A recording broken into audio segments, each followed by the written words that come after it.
Before doing this episode, I actually went into my Goodreads account and tallied up every single book, and I was actually shocked that I had read that many. Hi, my name is Dia, and this video is for you. Actually, all of my videos are for you if you're someone that feels ready and empowered to make effective change. You know that it begins with you, and you tend to do a lot of mental jujitsu with yourself. You're very smart and you're resourceful, and sometimes you do get in your own way. In this video, I'm going to talk about 5 what I believe are to be the most foundational and critical rules that you can apply starting today to help you feel more aligned to who you are and where you want to be and how you want to feel, most importantly. So jumping right into rule number 1, know thyself. I am lucky in the sense that around about 10 years old and up, I grew up fairly isolated, meaning I had no family pressure or strong big personalities or siblings to influence what to like and dislike. I know this fact has its downside. Yes, the people and the culture and the environment that fostered us is supposed to be a part of who we are. But as we become adults, all of us are meant to go on our own hero's journey. We're meant to go out and make our own adventure and mistakes, and in a way go through a process of addition and elimination. Because we cannot help but live from an egocentric perspective, meaning we're all the main character in our own lives. How you perceive the world and yourself,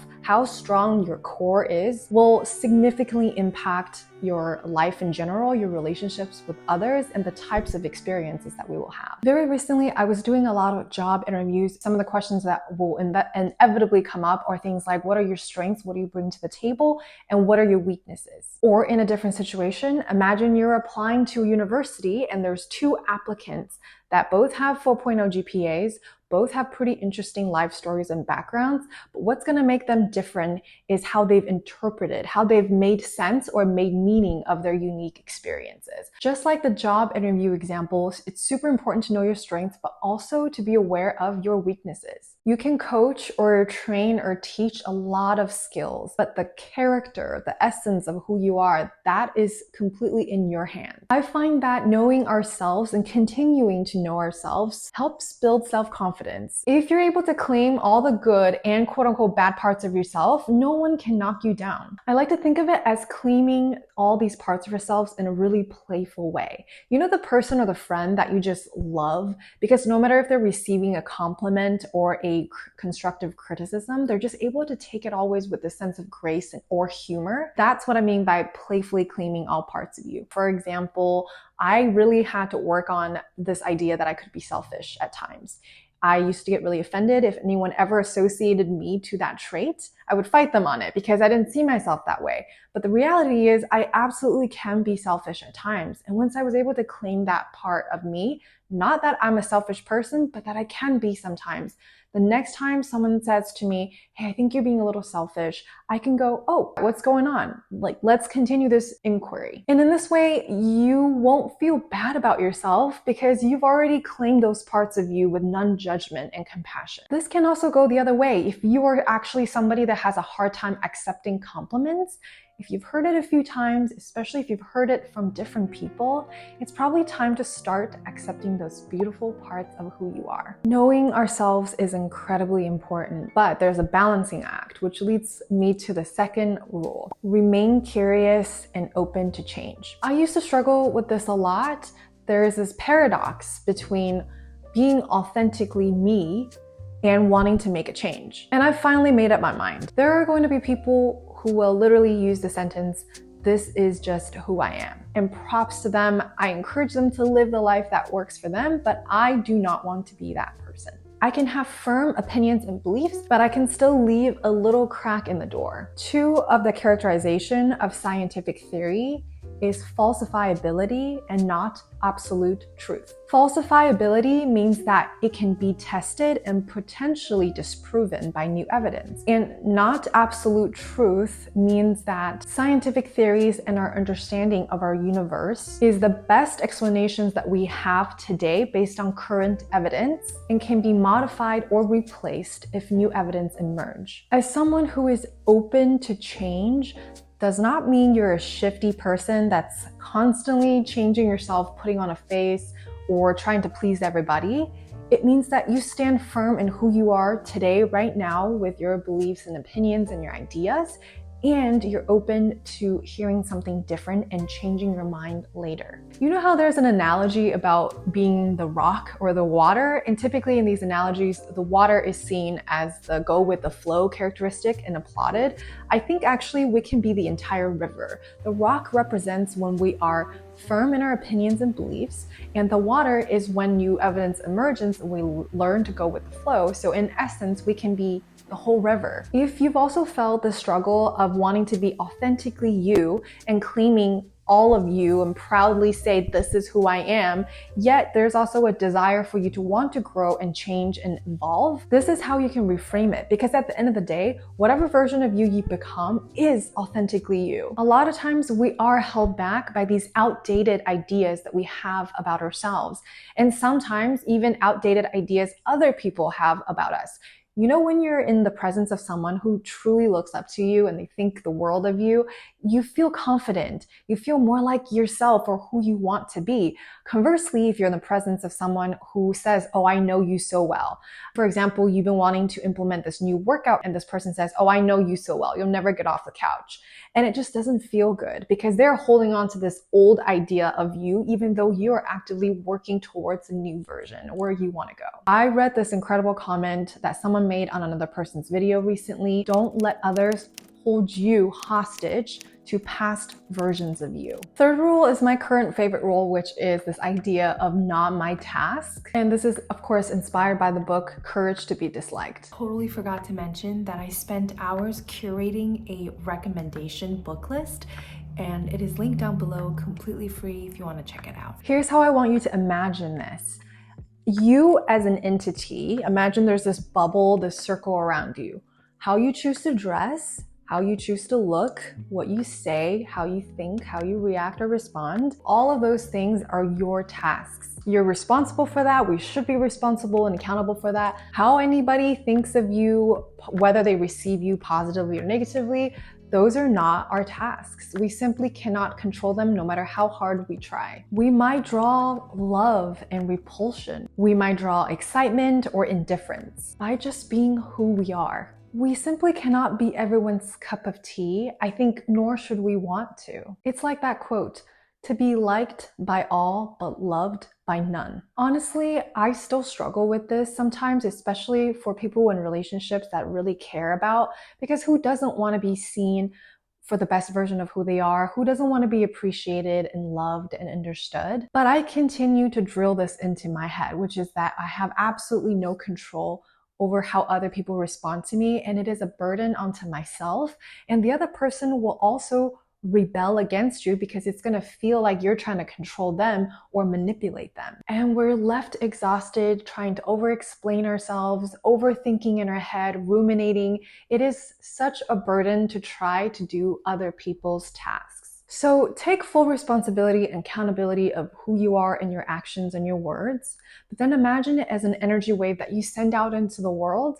Once it's out there, let it go. You've done your part. Adding another layer to this incredibly important rule is to mind your own business. Stay in your own lane.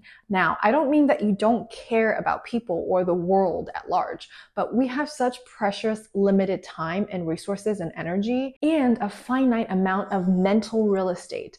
How much we can use our mind to think or focus on in a day. Don't waste it on criticizing other people when you can be bettering yourself. A lot of times when I find my mind drifting when I'm doing dishes and I start thinking about somebody else and judging them for things that they've done or said, I say, is this your business? Is this your task? And if my answer is no, I let it go. And it's a practice that I've been doing a lot lately because I just don't have the time to be criticizing or judging anybody else in my head. Rule number 4, be a possibilist. I heard this recently on a Tim Ferriss podcast when he was interviewing this master negotiator, this guy named William Ury. He said that whenever people ask if he's an optimist or a pessimist, he will say that he's a possibilist, which I absolutely love. If you're familiar with the law of attraction or manifestation, it's this idea that you have to believe it before you see it. If you're talking about the personal growth realm, it's that top-down work of identifying or reinventing yourself first before embodying the actions, behaviors, and habits of that new version of you. But let's take it down a notch and make this a bit more practical. Imagine whenever you come across a challenge or an obstacle or an issue, basically there is a wedge between where you want to go and where you are right now. Maybe sometimes it's too much of a leap to go straight to being optimistic, but instead we can reframe that and say, you know what? My desired outcome is entirely possible, and I choose to remain open to that possibility. If you're in an argument or a conflict with someone, instead of seeing as a black and white or right and wrong, think that there's a possible solution that could benefit both people, and our brains will go to work and get creative on coming up with that solution, so you don't have to like stonewall your way through something. Someone once asked me a question, what does love feel like for you? I didn't just think about that question, I felt into that question. And the word that came to me was possibility. When you're in love, probably newly in love, you just feel the sense that anything is possible. You can conquer the world. There is this beautiful future that you can imagine with this person, your lives together, all the adventures you're going to go on. It feels like hope. It feels like this big door. So I encourage all of us to think of ourselves as a possibilist. Final rule, and then we're going to get to the 3 additional tips. Tailor-made or a la carte. We're all human beings, so there are absolute underlying conditions that we all experience, whether it's biological or emotional things that drives all of us. I'm sure you've found or noticed lately that there is this trend on formula. What is the magic formula? What is the best way to optimize my entire life? Don't get me wrong, I love learning about optimization because I think to a degree there are things that absolutely we all need. For example, we have to get good sleep. Movement is good for us. Sunlight is good for us. Drinking water is good for us. Being social is good for us. But when we get down to more of the details, that's when things start to get a little bit more polarizing, especially when it comes to the health and wellness arena. There are typically always 2 or more opposing camps that have equally compelling evidence. Take an easy example.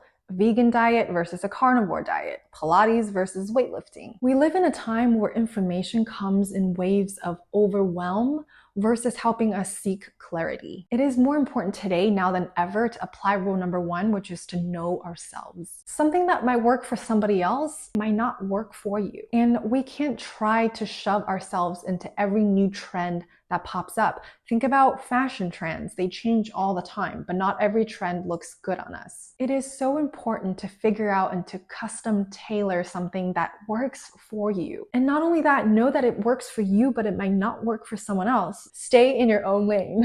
For a lot of things, there is no one size fits all. For example, I am so open to trying all the healing modalities under the sun.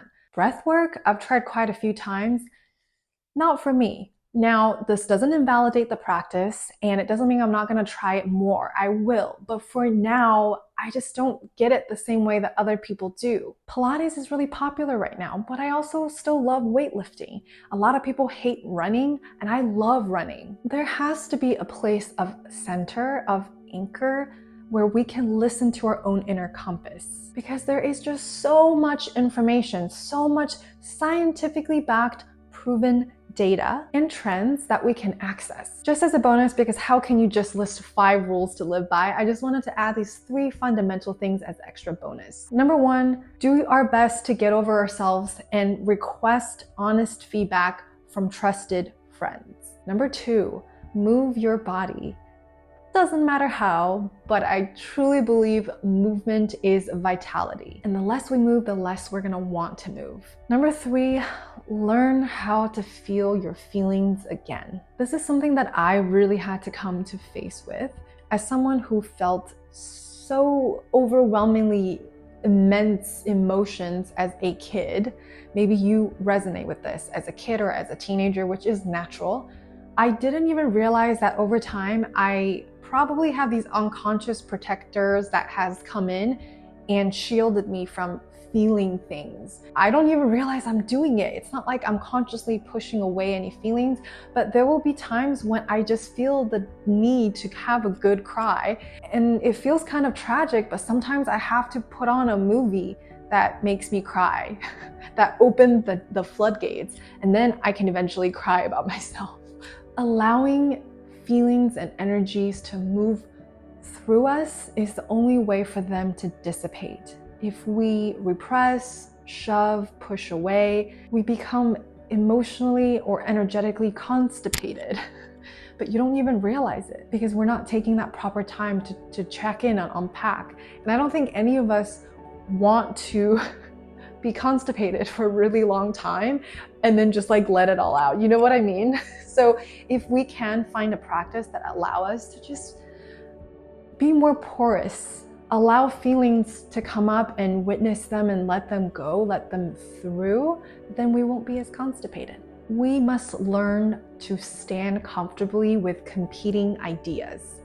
Ourselves as human beings and this universe and this life is full of paradoxes. I encourage all of us to get comfortable being the entire river versus choosing to be a rock or the water. If you want to stay connected, I highly encourage you to sign up for the Modern Pen Pal newsletter. I'm going to start releasing it just once every 2 weeks.